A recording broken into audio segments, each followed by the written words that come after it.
Wow, this is not Vargeist. Um, as you can see, this video is probably gonna go up late because it's 3 in the morning on Sunday now, and this is the day 12 July Painting Challenge video going up. So yeah, this one might actually go up late. It might actually go up with the Sunday one. In fact, I'm not entirely sure I'll have much progress for Sunday either. But that is neither here nor there at this time. Basically, all I wanted to talk about tonight was because the secondary objective for Saturday, thankfully, was actually accomplish no painting, do something else, which I can definitely be much obliged to do, because we actually had the Doll Wars 40k campaign weekend this weekend. If you're following that at all, that happened this weekend, so not much painting was going to be done anyway. Instead, we're going to do the campaign games. And kind of as a segue into that, I understand that this is not Vampire Counts, it's not a Vargeist, it's not even painting. What this is actually, I wanted to quickly plug the website that we're building for the 40k campaign, and just kind of show off and get it out there. If you're following that campaign at all, it is a little adult rated, I guess, so I encourage you to watch it. However, if you're underage, definitely get your parents' permission to watch it. It's kind of a gritty, well, not gritty, that's a weird thing to say, but it's like a rough cut, uncut, just kind of a garage game style of format. So it's just a bunch of friends drinking beer and BSing and throwing some dice and having a good time playing this narrative campaign that we've built. So that being said, I just kind of wanted to show this website that we've built to kind of go along with that. And if you are following along, this might actually show some spoilers from what happened this weekend, because it is updated. But I'll try not to say too much about it.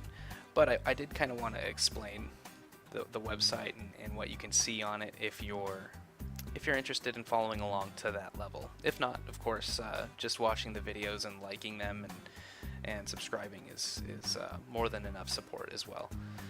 Alright, so here we are on the homepage, the Baphomet sector homepage. This is basically a map, a tactical view, if you wish to, for lack of a better term, I guess.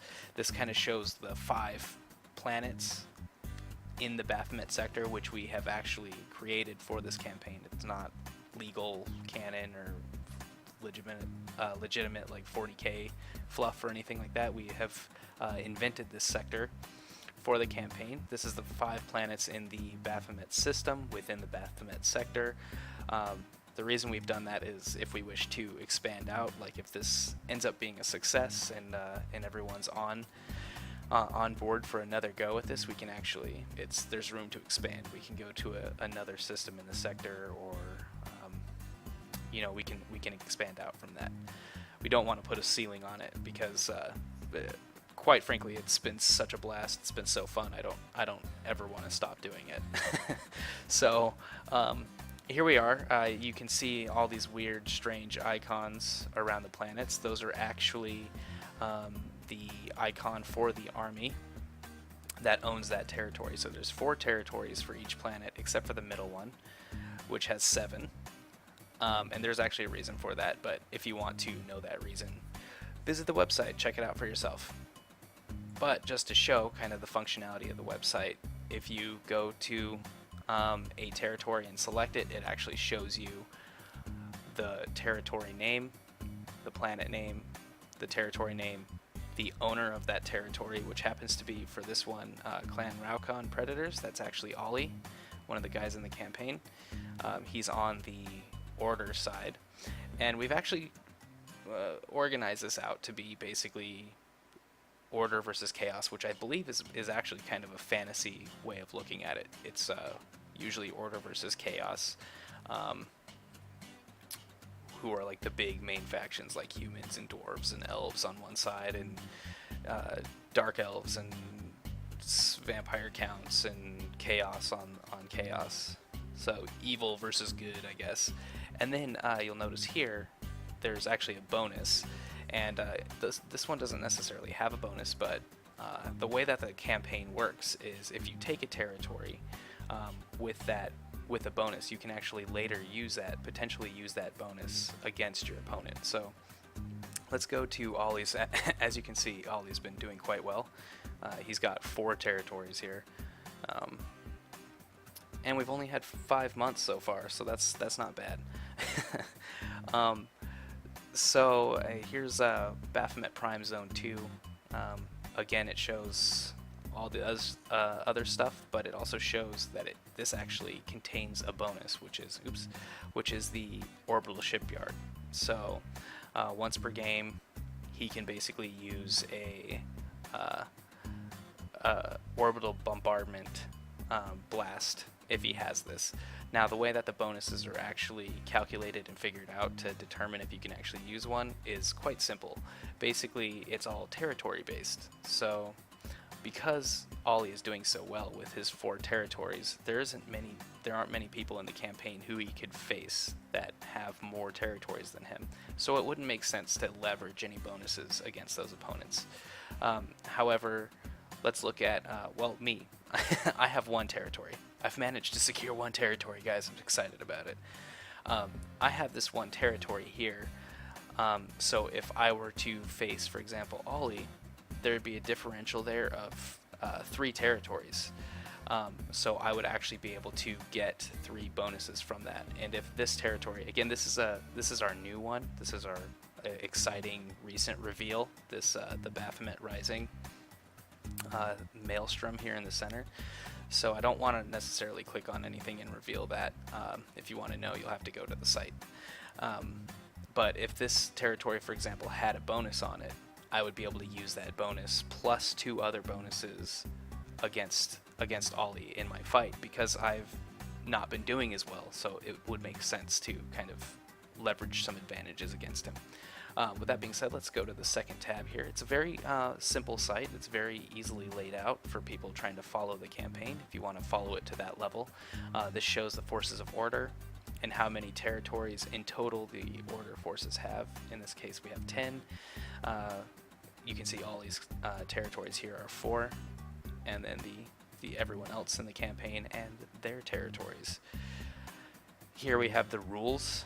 Just kind of, and actually we primarily set this up so if anyone wanted to use this campaign as like an inspiration or a starting off point to organize their own campaigns, this is actually what we have this for, and also for the members of our group to visit this and check up on rules or familiarize themselves with a new change if they're unsure of something. But it's also there that way if for example you wanted to start something like this with your own gaming group. Very simple to do. You could just visit this and read the rules. We even have how to determine a winner after the 12 months is up. We have how the bonus tables work, and it's a pretty simple layout. Here we go to relics at the top. This is the non-territory specific bonuses. As determined in the Baphomet sector tab here, if you have a territory, you can use that territory's bonus, if it has one, as one of your bonuses. But let's say you don't have any territory because you've just been getting your butt kicked throughout the campaign, and you're going up against a guy who has 5 territories and you have 0. Well, in that case, you would obviously not be able to use a territory bonus against your opponent, and that's not fair. So what we actually decided to do was create a table of other bonuses that don't require a territory. So, for example, if you had 0 and your opponent had 5, you could actually pick a total of 5 bonuses from this table. Or if you had 1 territory and your opponent had 5, you could take the territory bonus and then fill out the rest from the no requirements list. And then here's just kind of another brief expression of how to use those and basically how to determine how many you get. And then finally we have the archive, which is kind of our like neat little fluffy thing that is it's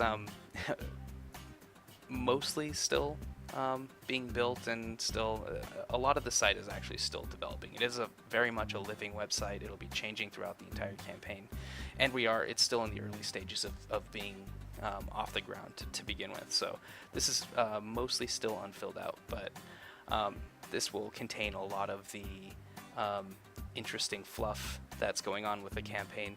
This right here is this part right here is the explanation of kind of why that maelstrom in the middle appeared, and then we also have interesting like fluffy bits for people in the campaign who want to kind of write some fluff or backstory about their army or what their army did in the last battle. So here's mine. See, I don't just always talk a lot, I also tend to write a lot as well. I just never shut up in any format. So yeah, and then finally, on top of that, we are going to actually have links here. As you can see, it's not implemented yet, but we're going to actually have links from this website to the YouTube video that's up as well. So yeah, I just wanted to plug our website, kind of give another explanation as to what the 40K Doll Wars 40K campaign is exactly. If you've been seeing a bunch of random battle reports coming out from my channel, this is what they're all about. If the titles are confusing, this is why they would be confusing. It's actually a format that we're doing for playing a game every month with your friends, and that's kind of ultimately what it all leads to, right? Having a community and playing games. If you're the mini wargaming type. So yeah, I think I'll leave it with that. And again, it's uncut, it's uncensored, so I definitely want to encourage you to watch it. However, if you're underage, make sure you have permission to watch it. But it is a heck of a lot of fun, and I definitely encourage anyone out there who's wanting to have a bunch of friends to play games with, and maybe you're sitting there thinking, I would love to play, but and I've got the time to play and the army to play, but I just don't have anyone to play with. This is a great way to do it. We started out at 250 points, which is embarrassingly manageable. So it's actually very much designed to start with people who don't have an army, and then you basically have a month to paint 250 points worth of models for the first month, and then it only increases by 125 points a month to end after 12 months at 1,500 points. So if you're trying to sell it to your friends, that's a good way to do it. I mean, especially if you're in the July Painting Challenge, it's easy to understand how little 125 points is. Super manageable for anyone, even if you've got a busy schedule, even if you've got a budget. 125 points a month is not terribly difficult to achieve, and it's a great way to make it so your friends can get into this hobby without having to be overwhelmed with buying an entire army right off the bat. So that's kind of what it was designed for.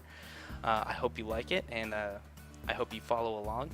And obviously, if you don't want to follow it to this level where you're visiting the website to check up on how each member is doing or read the fluff, definitely just liking those videos and watching them and subscribing is a great way to support it as well. So yeah, that's my day 12 July Painting Challenge. It's nothing to do with the challenge at all. But yeah, I just wanted